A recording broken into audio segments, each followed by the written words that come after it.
Hey, what is going on YouTube? Aaron here. We are back, ladies and gentlemen. Happy 5th of July by the time this video drops, but it is currently the 4th of July. So if you hear some fireworks in the background, that's what that is. And what better way to celebrate the 4th of July than by having a few beers and playing the USS Montana here? That's right. I've been having a lot more fun playing ships that I don't normally play. I think I've just played so many games, and the game can only be so fun dominating in a certain ship over and over again. So if you're looking for some inspiration to play some new ships, this is it. And for me, that is definitely the USS Montana. Now, I will say, with the most recent update and the legendary mods, this thing is an absolute beast. It was still a beast before that, but as you can see right here, we are caught in some of the worst matchmaking that the Montana can have. Two bow-tanking Yamatos, or I'm sorry, a Yamato and a Marco Polo, which we can't really do much with. And this is the problem with the Montana. Now, we can absolutely damage a Des Moines, but if he goes behind that island, there's nothing we can do, right? We don't have any spotting. Our only destroyer is in the middle, so we call for his help. But as I've mentioned before, if you do not get the angles, the broadsides with the Montana, this ship is very weak. In this game, perfectly emphasizes what I'm talking about, right? In the beginning of this game, we don't really get the broadsides. We actually have to kite away. You will see here very shortly that the enemy destroyer is in Bravo, and you can see RDD has no business, wants nothing to do with B and actually sails the complete opposite direction. The L-Bing comes in clutch at the end, but for 80% of this game, I have no idea what he was doing. But like we were, talking about, the Montana suffers greatly when you do not have those broadsides. Now, part of the skill of the Montana or this game, right, is getting broadsides, getting crossfires. But we want to get this defensive position here, especially in a ship like the Montana. If you get caught bow in facing, an armada like this as the other Yamato comes to this side, then you will absolutely be abused, and there's nothing you can do about it. But as we've mentioned so many times before, this defensive position, it's just truly the best position for most cruisers and most battleships. Now, that being said, you should not always put your ship in this position, but I do it often because usually the enemy team is rather aggressive and they want to come after you. The good thing about this position, though, is it allows you to get all guns on target and you can angle your armor. Now, here we had already switched to the HE, but I wanted to go ahead and switch back to the AP because we saw a Marlborough who was broadside, but he is angling now in the middle of B cap. And as you guys know, the Marlborough has one of the biggest citadels for any battleship in the game. I'm not sure what Wargaming was thinking when they released that thing. That being said, the Marlborough is actually not an awful ship. If you can angle it, as we're slightly doing here, not really angle to the Marlborough, but angle to the rest of the team there, then the Marlborough absolutely can dish out some disgusting salvos as he gets most of his health taken, and we actually yeet nothing but a turret there. So I think our only shell hit the turret for no damage. The turrets don't have HP. Now they do have a certain health pool, but that is only for disabling them. But pay attention to that turret penetration because that will come in handy later in the game. And now is the time where this defensive position pays off greatly, right? There's a Des Moines lobbing us, there's two Yamatos, there's a Marco Polo. I think there's another battleship somewhere back there, and if you will notice, like we mentioned earlier, there's a destroyer in Bravo. So if that destroyer comes out to get us, there's nothing we can do except run away. And currently we are running into it. You will notice here that this Yamato gave up a little bit of angle, and I'm being a little optimistic here with this plane shot, but we don't have anything else to shoot at, and we get 2 bounces, 1 shatter, and 1 penetration for like 4,000 damage. So like we've mentioned, this is the part of the game that is insanely frustrating when you're in a Montana, and half of the games right now, I feel like we say this every update, but the player base is just getting worse and worse. And it's not really that the player base is getting worse and worse. I just think there's a lot more new players. You couple that with bad RNG, and you've got yourself a recipe for disaster, especially as a Battleship player. Well, I just saw a video from Peak about accuracy and stuff like that, and I feel like we make that video every 6 months, and it's usually the complaint comes from Battleship players, and like we've talked about before, it's the main reason for that is you have 30 seconds to think about your shot, right? We had another broadside shot there against that Yamato, and we got like 2 penetrations for like 10k. So not great, not terrible. As you can see me, during the live stream replay here, just raging at our team. Our Elbing decided to push that way. We actually had Brett on our team, which was good. But if you will notice, our team is not in a great spot. I do actually have to give a lot of credit to this Des Moines. This guy played incredible, right? He did a fantastic job of living as long as he could, especially against 3 ships that can overmatch him. So a huge shout out to that Des Moines. We actually did switch sides, though. You will notice we kind of turned the other way, and the reason being is that Yamato, who was sailing in, got obliterated by the Hayate that was in the middle. And like I said, we're not sure where this Hayate, in the time being, we weren't sure what the Hayate was going to do, right? So if we continue going on towards, the south, the center-south position there in B, as another set of torpedoes comes our way. Now, thank goodness they ran out, which, gives us a lot of clues. But if we were to continue on in that direction towards B, we'd be heading right into that destroyer. So a lot of battleship captains often complain about destroyers. Well, if you think about what you would do as a destroyer player, which is why I, preach playing multiple classes, right?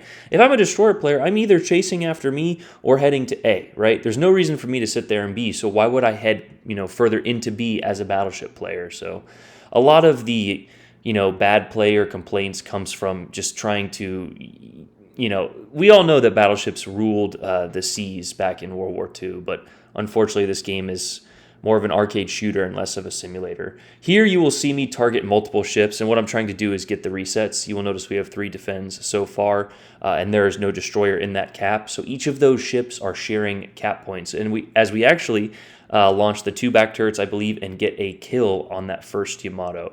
So again, a huge shout out to our Des Moines, and that is an example of us not being the most angled. That and, also the overmatch of Yamato, which I think that was.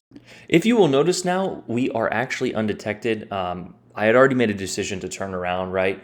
At this point in the game, if our team wants to lose at A, there's nothing we can do about it. So kiting, running further will net us. It won't do anything for us. So I've decided that I've got to turn and fight and utilize the 90,000 health that we have. Now we only have 61,000 at this point because we've attracted a lot of damage. PG Rapids actually just came out with a video, talking about the Lepanto and tanking damage, and that is the part of the reason the Lepanto is so strong. And I feel like that message needs to be taught to battleship players at all tiers. Now, that being said, that does not mean rush in and get torpedoed in the first 2 minutes. That means angle, kite if you need to, such as, we have done in this situation. And like I said, I have to give a lot of credit to that Des Moines, who just died. But we kind of left him out to dry, but at the same time we didn't because our team completely abandoned B and we had no idea where that destroyer was. But based off of our concealment and our lack of being detected, we don't think that the destroyer is chasing us. Now, those torpedoes did come our way, so it's something to keep in the back of our mind. Here, though, we are trying to just shoot out the guns. Both of these guys have bow tanked us. If you'll notice, if you've stayed at this point in the video, we only have 48,000 damage. But if you've, looked at the clickbait, we actually, end up getting a high caliber. So it's just all about utilizing your resources. Here, again, we're aiming at the guns of the Marco Polo. He has some pretty weak turrets, and there is an incapacitation. If you can knock out those guns, now the Yamato has much stronger turrets, so knocking those out are highly unlikely, and that is why we aimed at the Marco Polo. I have to give a little bit of credit to this enemy Yamato for not ramming. Some people see a YouTuber or CC, or they just see another ship and they decide that ram is their first priority. But here he's taking the gentleman's way out and going for a nice drive-by. And the key to a drive-by is you want to angle left, right? You want to turn into the ship, not to the point at which you ram, and you also want to pre-turn your turrets. Now here we're kind of turning with them as we get the first 2 off. We're waiting for the back 2, and good night, thanks for playing. So you want to turn into the ship. As you can see, we were angled slightly from him, and we also pre-turned our turrets. Some people do drive-bys. Now that one was a lot slower than other ones we've done, but you want to make sure that you pre-turn your turrets. Also, if you want to rewind that and watch where I aimed on the Yamato, I aimed high, as shells sometimes fall short. Now again, it's RNG based. There's no massive conspiracy theories in this game, despite what some people want to say or believe. But I do think, and especially under 4 kilometers, there is a certain aiming mechanic that just works against you. But regardless of that, we actually threw a shot at that Des Moines who's backing in, got a citadel on him. We aim high here. The Marco hit the island, but we get the nice turret lob and take out one of the same or another one of his guns for another incapacitation on his turret. So by just utilizing angling, things like that, we have pretty much outclassed 3 ships, attracted a bunch of damage, and allowed our team the opportunity to win. If you'll notice, we're still down on points as we take another shot at that Des Moines. But like I said, we've given our team a chance, right? If we were just run and kite away and die or rush in and die, we don't give our team a chance. Here, though, we actually black one of his turrets, shoot, and black the other turret. So he is now useless. He does have his back gun, so we need to be a little wary of that. If he triple citadels us, we will die. But the bigger threat is the Des Moines here. He can angle, the Des Moines can angle against our fellow Alaska, which was Brett, but he cannot angle against our 406s. And that is one of the only ships that we really kind of just overmatch at all angles is the Des Moines. Despite having those 203mm auto-loading cannons that the Des Moines has, the Des Moines is fairly weak, and I think that the Salem will be getting adjusted. According to Wargaming, I don't think they meant to give it that 30mm belt that the Salem has, which can actually bounce 406mm. But yeah, anyway, regardless of that, you can see our damage total here. We have, ticked a nice 100,000 plus to that total since, reminding you guys about it. But as our team, as the blue team normally does, they have decided to avoid all responsibility and go for the kills. Now, there's nothing wrong for going for kills or chasing damage, but you need to do so in a fashion that is conducive for winning, right? Try to win first and then get damage, and I think that's a lot of players' mistake. They try and go out for max damage, and they, usually, ends up with them in a loss and them dead, doing, minimal damage. A lot of this game is putting your ship in the right position and then adapting to the situation, right? Our team was on the weak side. We adapted to that situation. And we've netted ourselves, 3 kills here, 170,000 damage, and it looks like it's about to be a 4th kill if Brett doesn't take it. But if you'll notice the scoreboard, we are down on points still, despite having a 2-ship advantage. And the reason being is we have no caps, right? We are working our way into C cap, so we will have 1 cap, but at that, even with this 100-point swing of the Kurfürst, that is a battleship swing, we're not going to be taking the caps in our favor. Now, we did just swing ahead, but the 2 caps to our none right now, the Hayate can actually get a solo warrior. That being said, the Elbing did grow a brain, and he is moving into the B cap. We were detected, though, so it tells us that destroyer is close. That is when Brett radars.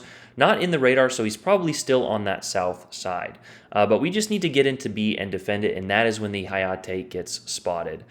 So I wish I had my plane here, but come on, RNG, one time, give it to me. A perfectly led shot. He turns out, we aim touch high, RNG, right? Should I take off my Scharnhorst? No. I don't even think I have Scharnhorst on this commander, like we talked about. I love you, Peak, but that's just, it's just not correct. Now, fortunately or unfortunately, that will be the last shot we get for the game. I wanted to get a good one, but it won't matter as these 2 torpedo joust at 1 kilometer and somehow manage to not kill each other. It baffles me sometimes how destroyer players refuse to use their guns. Now, the Elbing actually does use his gun to get this kill here, but you'll see destroyer players just YOLO in, and instead of using their guns, they'll try and torp, right? And it's just funny to see.